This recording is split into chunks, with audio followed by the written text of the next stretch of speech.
Captain Kim Gina stood at the wide window of the spaceship bridge, watching the stars drift by slowly. The ship was huge, bigger than any building on Earth, and it carried 50,000 people. These were not soldiers or scientists. They were families. Mothers and fathers, children and grandparents, all hoping to start new lives on a planet far from Earth. The ship was called the Meridian Hope, and it had been flying through space for 8 months. Everyone on board was excited. They were going to build the first human city on a planet called New Kepler. It would be humanity's first home among the stars. "Captain," said Lieutenant Park Do-hyun from his chair at the control panel, "I'm getting strange readings on the scanner. Something big is coming toward us." Gina walked over to look at the screen. 3 dark shapes were moving fast through space, heading straight for them. They were not human ships. The shapes were wrong, too smooth and twisted. These were alien vessels. "Send a message," Gina ordered. "Tell them we are peaceful." Park pressed buttons on his panel and spoke into the microphone. "Unknown ships, this is the human colony vessel Meridian Hope. We are on a peaceful mission. Please identify yourselves." The answer came back in perfect English, but the voice was cold and strange.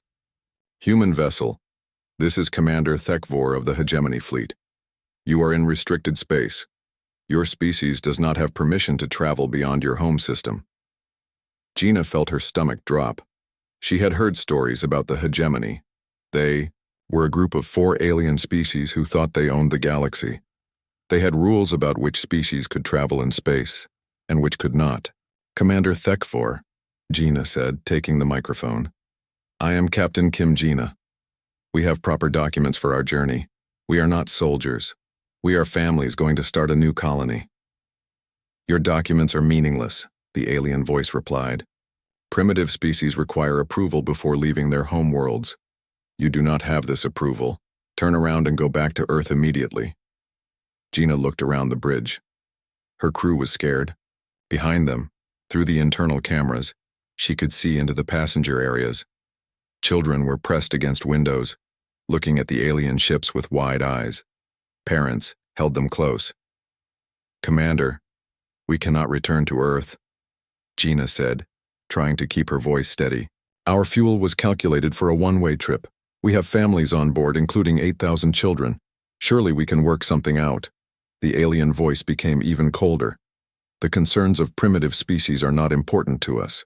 You will turn around now or face the consequences." Lieutenant Park was sweating. His hands shook as he watched the alien ships get closer. On his scanner, he could see that each alien vessel was 3 times bigger than the Meridian Hope.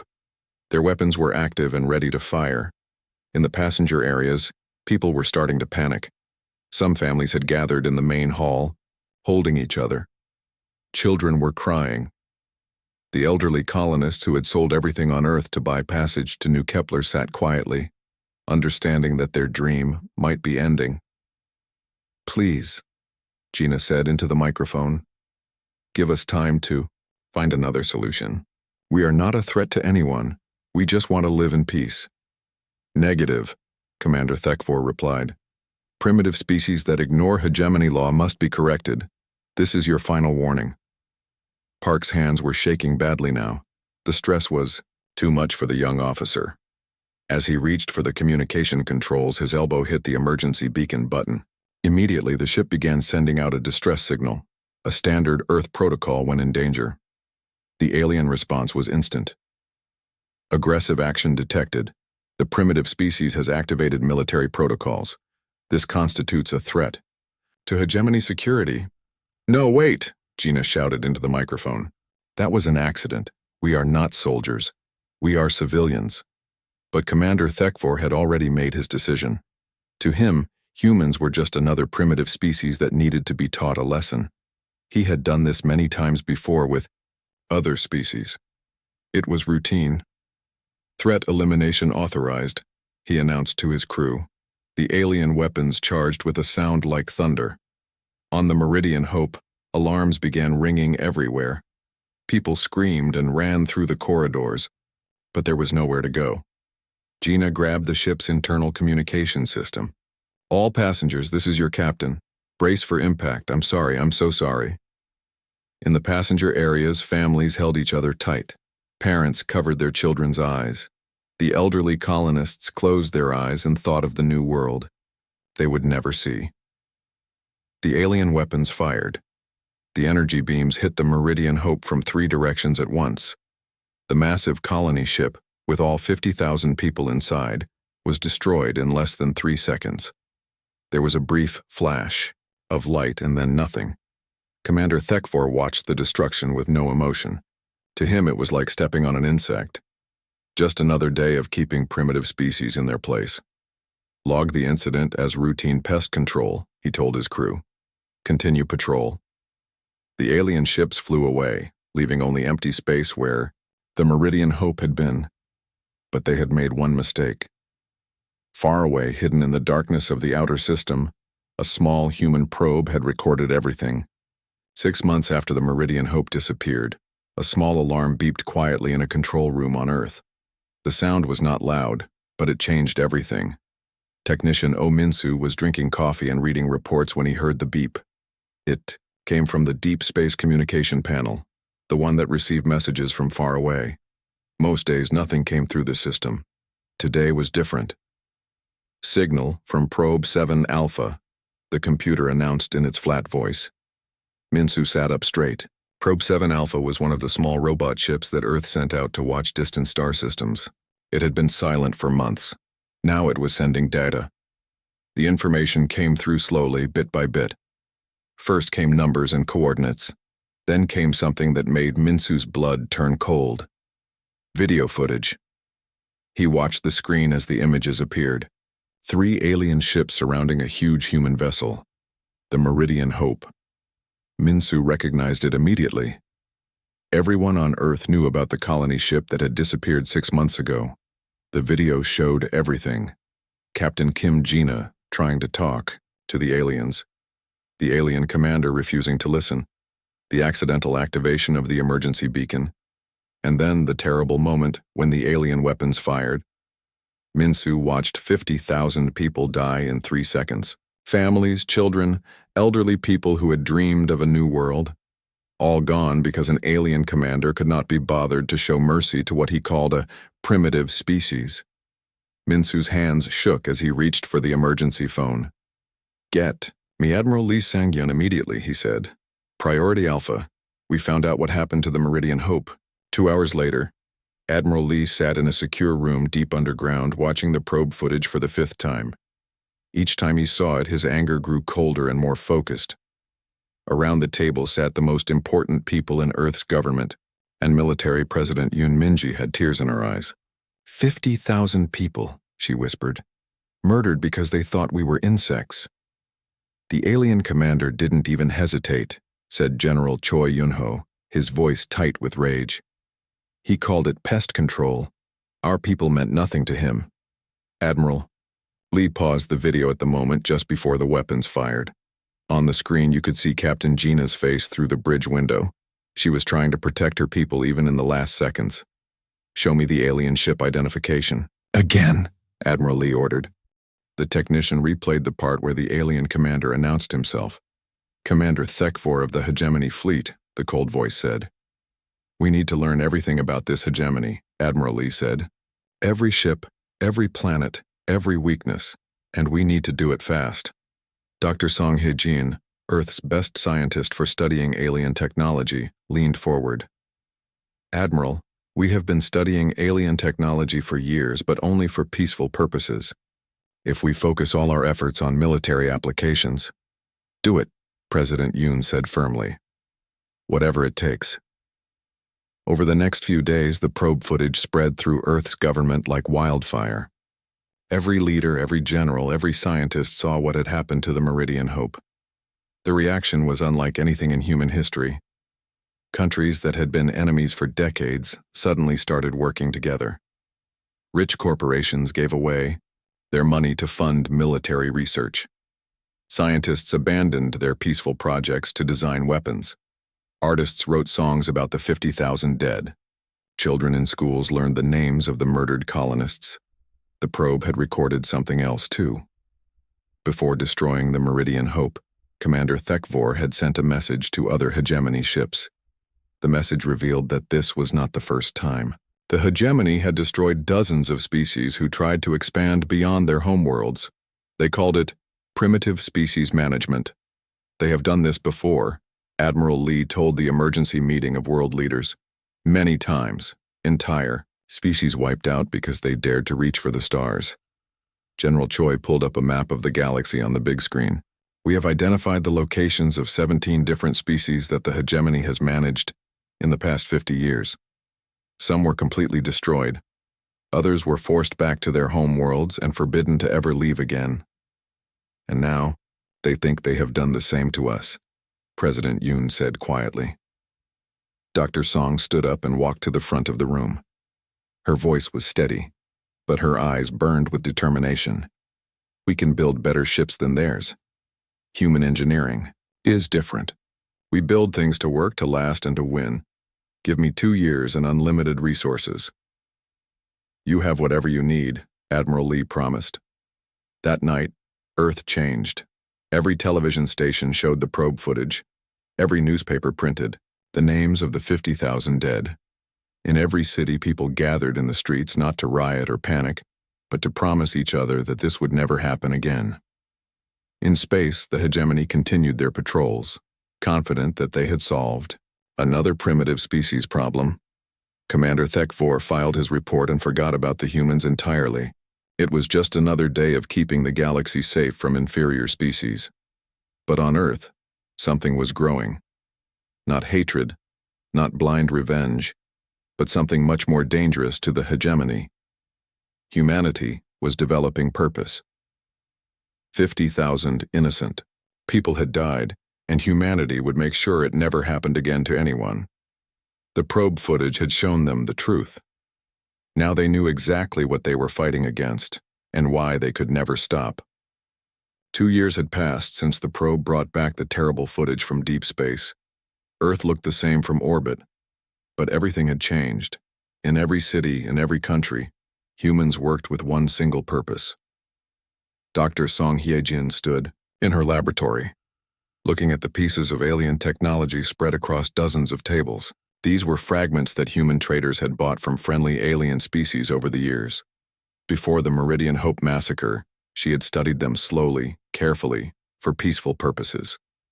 Now she worked 18 hours every day, driven by the memory of 50,000 murdered innocents. The alien power systems are efficient but limited, she explained to her team of scientists. They build for stability. We can build for power. Her assistant, Dr. Kim Woo-jin, held up a piece of alien metal. This is their hull material. Strong, but it has a weakness. If we hit it at the right frequency, it shatters like glass, Doctor. Song finished. Human engineering is different. We don't just copy their designs, we make them better. Across the city, in a massive construction facility that had been built in just 8 months, Captain Kang Soo-young watched the first human warship take shape. The Remember Meridian was not like the old colony ships that were built for comfort and efficiency. This ship was built for one purpose: to make sure no human civilians would ever again die helplessly in space. How long until launch? She asked. The chief engineer. 6 more weeks, Captain, Lee Jae-ho replied. But this is just the first one. We have 12 more ships almost ready, and 50 more planned after that. Captain Kang had volunteered to command the first reconnaissance mission. Her job would be to find the hegemony and learn everything about them. She had watched the probe footage hundreds of times, memorizing every detail of the alien ships that had murdered her people. In schools across Earth, children learned new lessons alongside mathematics and reading. They studied star maps and alien languages. They learned about tactics and strategy. But they also still played games and laughed with their friends. Humanity was preparing for war, but they refused to lose what made them human. 8-year-old Park Se-yeon raised his hand in his classroom in Seoul. Teacher, why did the aliens kill our people? His teacher, Ms. Choi Yuna, knelt down to his level. Because they thought we were not important, Se-hyun. They thought human lives did not matter. But we do matter, the little boy said firmly. Yes, we do. And we are going to make sure everyone in the galaxy knows that. In military bases around the world, soldiers trained with new weapons based on alien technology, but improved by human innovation. General Choi Yun-ho watched his troops practice and felt pride mixed with sadness. These men and women were preparing to fight a war that should never have been necessary. "Remember," he told his officers, "we are not doing this for revenge. We are doing this so no other species will ever suffer what we suffered. The galaxy needs to learn that innocent people cannot be murdered without consequences." The breakthrough came 18 months after the preparation began. Dr. Song burst into Admiral Lee's office with her tablet computer showing new data. "Admiral, we've cracked their weapon systems," she said, her voice shaking with excitement. "And their shields, and their communication networks. Human computer technology is 50 years ahead of theirs. They never had to innovate because they never faced real opposition." Admiral Lee studied the data. "Are you saying we can build ships that are superior to theirs?" "Not just superior, completely dominant. They build ships the way they think, slow, arrogant, convinced of their superiority.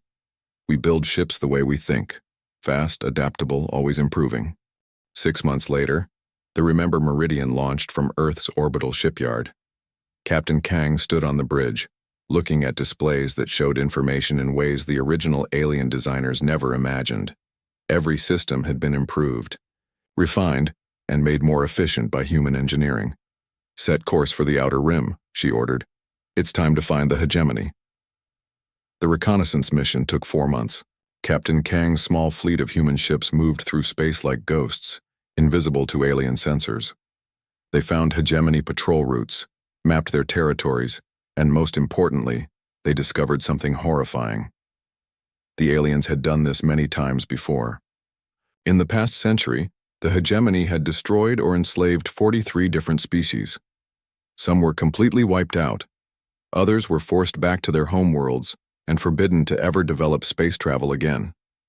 "Send this data back to Earth, immediately," Captain Kang ordered her communications officer. "Every destroyed species, every murdered civilization. Let humanity see what we're really fighting." The message that came back from Admiral Lee was simple. "Understood. Justice is coming." On Earth, the final preparations began. Humanity had built not just better ships, but a better understanding of war itself. They had studied every alien tactic, every hegemony weakness, every possible scenario, but most importantly, they had maintained their humanity. The memorial walls in every city listed the names of the 50,000 dead from the Meridian Hope. Children left flowers there every day. Families of the murdered colonists spoke to schools about their loved ones. Humanity was ready for war, but they fought for peace. They had weapons, but they fought for justice. They were prepared to be ruthless, but they fought to protect innocence. The galaxy was about to learn that some species, when pushed beyond their breaking point, do not break. They become unbreakable. 3 years after the Meridian Hope died, in the cold darkness of space, humanity struck back. But they did not attack like wild animals seeking revenge.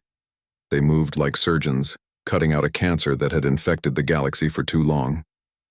Admiral Lee Sang-hyun sat in the command center of the flagship Victory of Earth, watching dozens of screens that showed human fleets moving across the galaxy. Each fleet had a specific target, a specific mission. Nothing was left to chance. "Phoenix Squadron reports Hegemony Station 7 is offline," came a voice from the communications panel. "Wolf Pack confirms destruction of the heavy destroyer Thekmalor," reported another officer. "Eagle Wing has disabled the weapons facility at Hegemony Outpost 12. Admiral Lee nodded at each report. For 6 months, human fleets had been systematically destroying every hegemony ship and station capable of wiping out civilian populations. The aliens were powerful, but they had never faced an enemy that planned every move with such cold precision. Captain Kang Soo-young commanded one of the hunter groups from her ship, the Silent Justice. Her mission was different from the others. She was hunting one specific target, Commander Thekvor, the alien who had personally murdered 50,000 humans. "Scanner contact," her weapons officer reported.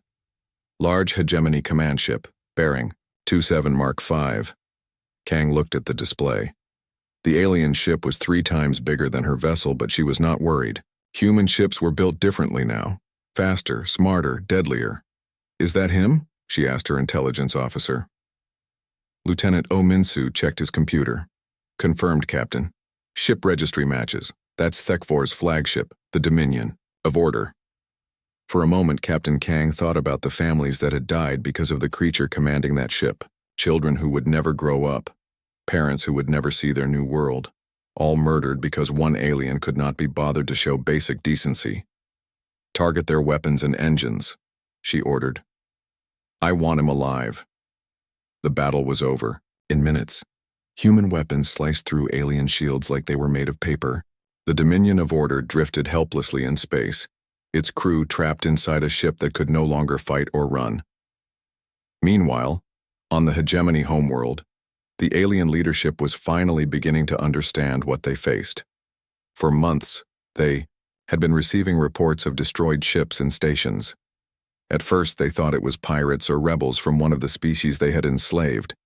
Now they realized the truth.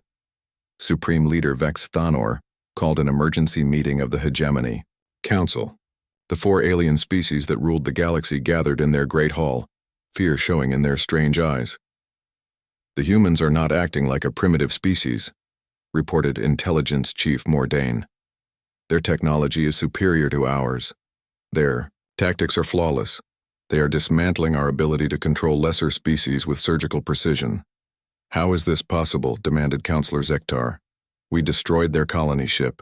We showed them their place. Apparently, said Supreme Leader Vexithanor quietly, we showed them something else.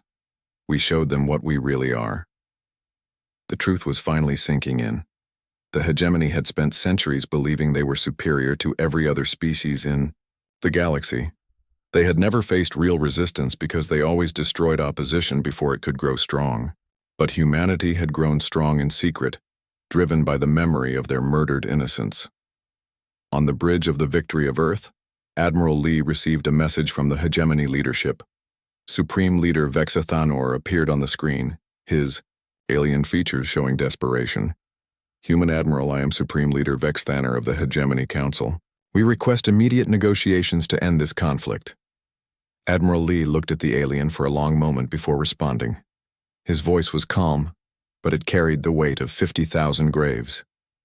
Supreme Leader, 3 years ago, Commander Thekfor murdered 50,000 of our people because he considered them beneath his notice. Children, families, elderly people seeking a new life among the stars. He called it pest control. The alien leader shifted uncomfortably. That was an unfortunate incident. Perhaps compensation can be arranged. You misunderstand, Admiral. Lee continued. This is not a negotiation, this is inevitability. You will surrender unconditionally, your forces will lay down their weapons.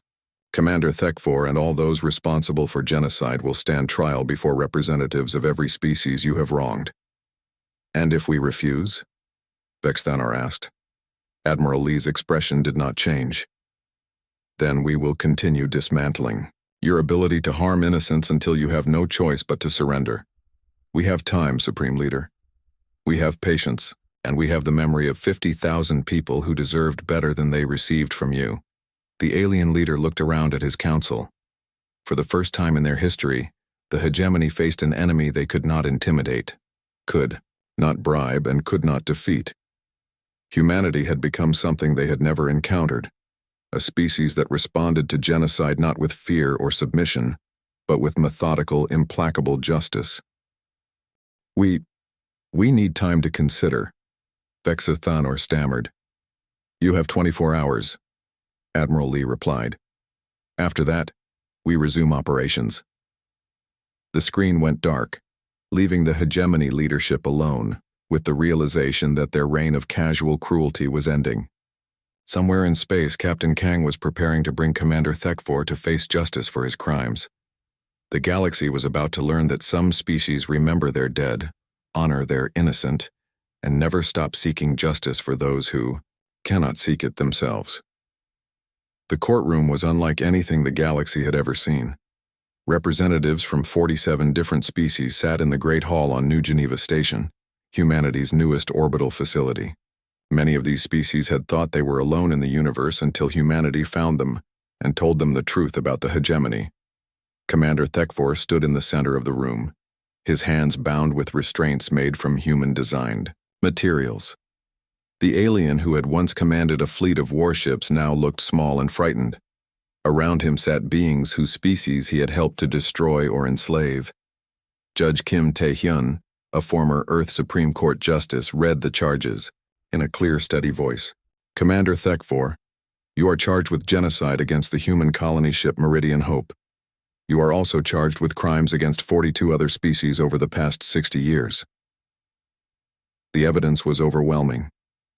Humanity had recovered hegemony records showing decades of casual murder, video files of destroyed colonies, communications where hegemony commanders discussed wiping out entire species like they were talking about the weather. The defendant claims he was following hegemony protocol, Judge Kim continued. But protocol does not excuse murder. Following orders does not justify genocide.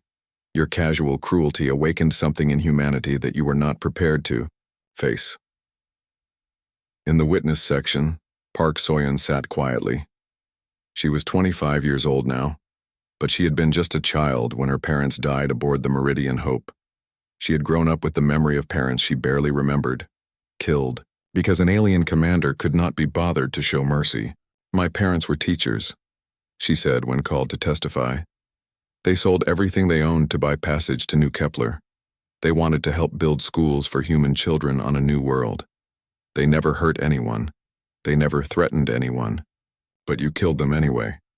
Thekfor tried to defend himself. The humans activated a distress beacon. It appeared to be an aggressive action. It was an accident, Park Soyeon replied calmly. A young officer was scared and hit the wrong button. But even if it had been intentional, it was a call for help, not an attack. You chose to see it as aggression because that gave you an excuse to do what you wanted to do anyway. The trial lasted 3 months. Representatives from species across the galaxy testified about hegemony cruelty. The Kalari, whose homeworld was bombarded because they built too many spaceships. The Vorthak, who were enslaved because they refused to stop exploring new star systems. The Hirani, completely wiped out because they asked too many questions about hegemony authority. Dr. Song Hee-jin testified about the technical evidence. Our analysis of hegemony weapons shows they were specifically designed to destroy civilian vessels quickly and completely. These were not defensive weapons. They were tools of extermination. Admiral Lee Sang-hyun spoke about humanity's response. We did not seek revenge. We sought justice. We spent 3 years ensuring that the hegemony could never again casually murder innocents.